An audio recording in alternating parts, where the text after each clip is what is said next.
Hi hello ಎಲ್ರಿಗೂ ನಮಸ್ಕಾರ. ಎಲ್ಲರೂ ಹೇಗಿದ್ದೀರಾ? ಚೆನ್ನಾಗಿದ್ದೀರಾ ಅಂತ ಅಂದ್ಕೊಂಡಿದ್ದೀನಿ. ಮೊದಲನೇದಾಗಿ ಇವತ್ತು ಶಿವರಾತ್ರಿ. ಆ ಶಿವ ಎಲ್ರಿಗೂ ಒಳ್ಳೇದು ಮಾಡಲಿ ಅಂತ ಕೇಳ್ಕೊತಾ ವಿಡಿಯೋ ಶುರು ಮಾಡೋಣ. ನಮ್ಮ ಚಾನಲ್ಗೆ ಇದುವರೆಗೂ ಯಾರ್ಯಾರಿನ್ನ ಸಬ್ಸ್ಕ್ರೈಬ್ ಆಗಿಲ್ಲ ದಯವಿಟ್ಟು ಚಾನಲ್ಗೆ ಸಬ್ಸ್ಕ್ರೈಬ್ ಮಾಡ್ಕೊಳ್ಳಿ.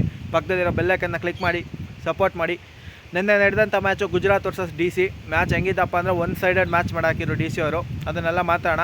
ಟಾಸ್ ಗೆದ್ದಂಥ DC ಅವರು ಬಂದುಬಿಟ್ಟು ಬೌಲಿಂಗ್ನ ಆಯ್ಕೆ ಮಾಡಿಕೊಂಡು ಗುಜರಾತ್ ಅವ್ರಿಗೆ ಬ್ಯಾಟಿಂಗ್ನ ಕೊಟ್ಟರು. ಗುಜರಾತ್ ಅವರಂತೂ ಬ್ಯಾಟಿಂಗಲ್ಲಿ ಹೇಳ್ಕೊಳ್ಳೋಂಗೆ ಒಬ್ಬರು ಟಾಪ್ ಆರ್ಡ್ರು ಮಿಡಲ್ ಆರ್ಡ್ರು ಒಬ್ಬರು ಪರ್ಫಾರ್ಮೆನ್ಸ್ ಕೊಡಲಿಲ್ಲ ಅಂತಲೇ ಹೇಳ್ಬೋದು. ಯಾಕಪ್ಪ ಅಂದರೆ ಬ್ಯಾಕ್ ಟು ಬ್ಯಾಕ್ ವಿಕೆಟ್ ಕಳ್ಕೊತಾನೆ ಇದ್ದರು. ಒಂದು ಪಾರ್ಟ್ನರ್ಶಿಪ್ ಬರಲಿಲ್ಲ. ಅವ್ರಿಗೆ ಮೇಯ್ನ್ ಪ್ರಾಬ್ಲಮ್ ಆಗಿದೆ, ಅಲ್ಲಿ ಪಾರ್ಟ್ನರ್ಶಿಪ್ ಬರಲಿಲ್ಲ.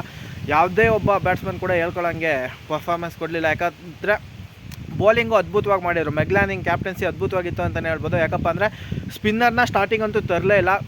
ಯಾಕಂದರೆ ಬಾಲು ಸೀಮ್ ಆಗ್ತಾಯಿತ್ತು, ಸ್ವಿಂಗ್ ಆಗ್ತಾಯಿತ್ತು. ಆ ಕಾರಣಕ್ಕೋಸ್ಕರ ಮೂಮೆಂಟ್ ಇದ್ದಿದ್ದ ಕಾರಣಕ್ಕೋಸ್ಕರ ಪಿಚ್ಚಲ್ಲಿ ಸ್ಪಿನ್ನರ್ನ ತರಲೇ ಇಲ್ಲ. ಪ್ರತಿಯೊಂದು ಆಲ್ಮೋಸ್ಟ್ 13 ಓವರ್ ತನಕ ಸ್ಪೀಡ್ ಬೌಲರ್ಸಲ್ಲೇ ಬೌಲಿಂಗ್ ಮಾಡಿಸಿದ್ದು. ಆ ಕಾರಣಕ್ಕೋಸ್ಕರ ಯಾರಿಗೂ ಅಲ್ಲಿ ನಿಂತ್ಕೊಳ್ಳೋಕ್ಕೆ ಟೈಮೇ ಸಿಗಲಿಲ್ಲ. ಅದಾದಮೇಲೆ ಬಂದಂಥ ವರ್ಲ್ಡ್ ಬಾಸ್ ಡಿಯೋಡರ್ ಡಾಟಿನೋ ಒಂದು ಸ್ವಲ್ಪ ರನ್ನ ಕಲೆ ಹಾಕಿದ್ರು. ಒಂದು 26 ಏನೋ ರನ್ ನೋಡಿದ್ರು ಅಷ್ಟೇ. ಅದಾದಮೇಲೆ ಮತ್ತೆ ಅವ್ರು ಔಟ್ ಆದಮೇಲೆ ಬ್ಯಾಕ್ ಟು ಬ್ಯಾಕ್ ವಿಕೆಟ್ ಕಳ್ಕೊಳ್ಳೋಕ್ಕೆ ಶುರು ಮಾಡಿದರು. ಲಾಸ್ಟಲ್ಲಿ ಭಾರತಿ ಫುಲ್ಲುಮನಿ ಅವರೊಬ್ಬರೇ ಒಂದು 40 ರನ್ಸ್ನ ಕಲೆ ಹಾಕಿದ್ದು. ಅದು ಕಲೆ ಹಾಕಿಲ್ಲ ಅಂದರೆ ನನ್ನ ಪ್ರಕಾರ 100 ರನ್ನು ಬರ್ತಾ ಇರಲಿಲ್ಲ. ನಾನು ಏನು ಅಂದ್ಕೊಂಡಿದ್ದೆ, ಆ ವಿಕೆಟ್ ಹೋಗ್ತಾ ಇದ್ದಿದ್ದು ನೋಡಿದ್ರೆ ಗೊಂಚಲಲ್ಲಿ ವಿಕೆಟ್ ಕಳ್ಕೊತಾಯಿದ್ರು. ಅವಾಗಂತೂ ಒಂದು 60-70 ಮ್ಯಾಕ್ಸಿಮಮ್ 80 ಅಂತಲೇ ಅಂದ್ಕೊಂಡಿದ್ದೆ. ಬಟ್ ಭಾರತಿ ಫುಲ್ಲುಮನಿ ಅವರು ಒಂದು ರೇಂಜಿಗೆ ಏನಪ್ಪ ಅಂದರೆ ಫೈಟ್ ಕೊಟ್ಟರು ಅಂತಲೇ ಹೇಳ್ಬೋದು. ಆ ಕಾರಣಕ್ಕೋಸ್ಕರನೇ ಒಂದು 127 ರನ್ ಹೊಡೆದಿದ್ದು. ಲಾಸ್ಟ್ ಓವರಲ್ಲಿ ಅವ್ರಿಗೆ ಸ್ಟ್ರೈಕು ಕೊಡ್ತಾ ಇರಲಿಲ್ಲ. ಆದರೂ ಹೆಂಗೋ ಲಾಸ್ಟ್ ಬಾಲ್ ಆಡ್ಬಿಟ್ಟು ಒಂದು 4ನ ಹೊಡೆದ್ಬಿಟ್ಟು 127 ರನ್ ತನಕ ತೊಗೊಂಡೋದ್ರು. ಅದಾದಮೇಲೆ ಬಂದಂಥ DC ಕೂಡ ಸ್ಟಾರ್ಟಿಂಗು ಸ್ಟ್ರಗಲ್ ಮಾಡಿದರು ಅಂತಲೇ ಹೇಳ್ಬೋದು. ಯಾಕಂದರೆ ಅವರು GG ಅವರು ಸ್ಪಿನ್ನರ್ಸ್ನ ಹಾಕಲಿಲ್ಲ, ಇದನ್ನು ಫಾಸ್ಟ್ ಬಾಲಿಂಗಿಂದಲೇ ಆಪ್ರೇಟ್ ಮಾಡೋಕ್ಕೆ ಶುರು ಮಾಡಿದ್ದು ಆಶ್ ಗಾರ್ಡ್ನರ್. ಆವಾಗ ಸ್ವಲ್ಪ ಹಿಂದೆ ಬಿದ್ದರು. ಯಾಕಂದರೆ ಮೆಗ್ಲಾನಿಂಗ್ ಅವರು ತುಂಬ ಕಷ್ಟಪಡ್ತಾಯಿದ್ರು ಬ್ಯಾಟಿಂಗಲ್ಲಿ. ಯಾಕಂದರೆ ಒಂದೇ ಒಂದು ಬಾಲು ಕೂಡ ಕನೆಕ್ಟ್ ಆಗ್ತಾ ಇರಲಿಲ್ಲ. ಆಮೇಲೆ ಮೆಗ್ಲಾನಿಂಗ್ ಅವ್ರು ಔಟ್ ಆದಮೇಲೆ ಒಂದು ಒಳ್ಳೆ ಮೂವ್ ಮಾಡಿದ್ದೇನಪ್ಪ ಅಂತ ಅಂದರೆ DC ಅವರು ಜಸ್ಟ್ ಜಾನಸನ್ನ ಕಳಿಸಿದ್ದು. ಇದುವರೆಗೂ ಏನು ನಡೆದಿತ್ತು ಅಷ್ಟು ಮ್ಯಾಚಲ್ಲಿ ಅವ್ರು ಕಳಿಸಿದ್ದು ಯಾರನ್ನಪ್ಪ ಅಂತಂದರೆ ಜೆಮಿಮಾ ರೋಡ್ರಿಕ್ಸ್ ಅವ್ರನ್ನ ನಂಬರ್ 3 ಕಳಿಸಿದ್ರು.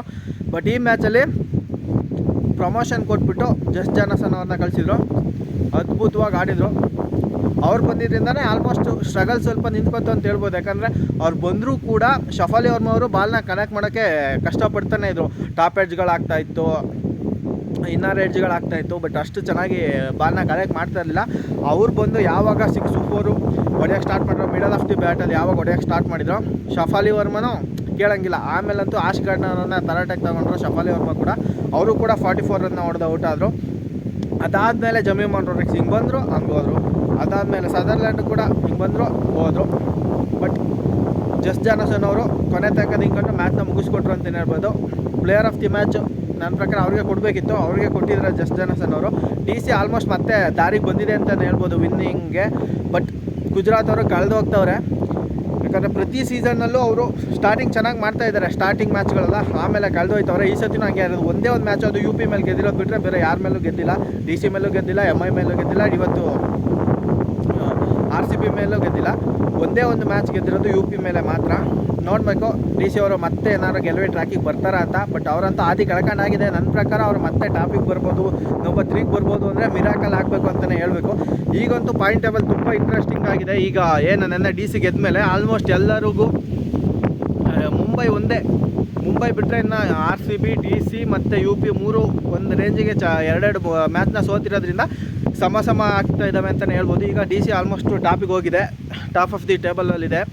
ಇವತ್ತೇನು ಮುಂಬೈ ಗೆದ್ದರೆ ಅಥವಾ UP ಗೆದ್ದರೆ ಎರಡರಲ್ಲಿ ಯಾವ್ದು ಗೆದ್ರೂ ಟಾಪಿಗೆ ಹೋಗ್ತವೆ, ಯಾವ್ದು ಗೆಲ್ಲುತ್ತದೆ. ಯಾಕಂದರೆ ರನ್ ರೇಟು UPದು DCಗಿಂತ ಚೆನ್ನಾಗಿದೆ, ಮುಂಬೈದು ಕೂಡ DCಗಿಂತ ಚೆನ್ನಾಗಿದೆ. ಆ ಕಾರಣಕ್ಕೋಸ್ಕರ ಇವತ್ತು ಯಾರು ಗೆಲ್ತಾರೆ ಅವ್ರಿಗೆ ಗ್ಯಾರಂಟಿ ಟಾಪ್ಗೆ ಹೋಗ್ತಾರೆ. RCBಗೆ ತುಂಬ ಕಷ್ಟ ಆಗುತ್ತೆ ಅಂತಲೇ ಹೇಳ್ಬೋದು. ಮುಂದಿನ ಮ್ಯಾಚ್ಗಳನ್ನ ಗೆಲ್ಲೇಬೇಕಂತದಂಥ ಪರಿಸ್ಥಿತಿ ಬಂದು ನಿಂತ್ಕೊಂಡಿದೆ RCB. ನಾಳೆ ನಡೆಯೋ ಮ್ಯಾಚು ಗುಜರಾತ್ ಮೇಲೇ ಏನು ಮಾಡಬೇಕು ನೋಡಬೇಕು. ಯಾಕಂದರೆ ಗುಜರಾತ್ ಅವರಂತೂ ಆಲ್ಮೋಸ್ಟ್ ಹಳಿ ತಪ್ಪಿದ್ದಾರೆ. RCBನಾರು ಮತ್ತೆ ವಾಪಸ್ ಹಳಿಗೆ ಬರುತ್ತಾ ನೋಡೋಣ. ನೋಡಿ ನಿಮ್ಮ ಅನಿಸಿಕೆ ಏನು ಅನ್ನಿಸ್ತು ಕಮೆಂಟ್ ಮಾಡಿ, ಕಮೆಂಟ್ ಬಾಕ್ಸಲ್ಲಿ ತಿಳಿಸಿ. Thank you.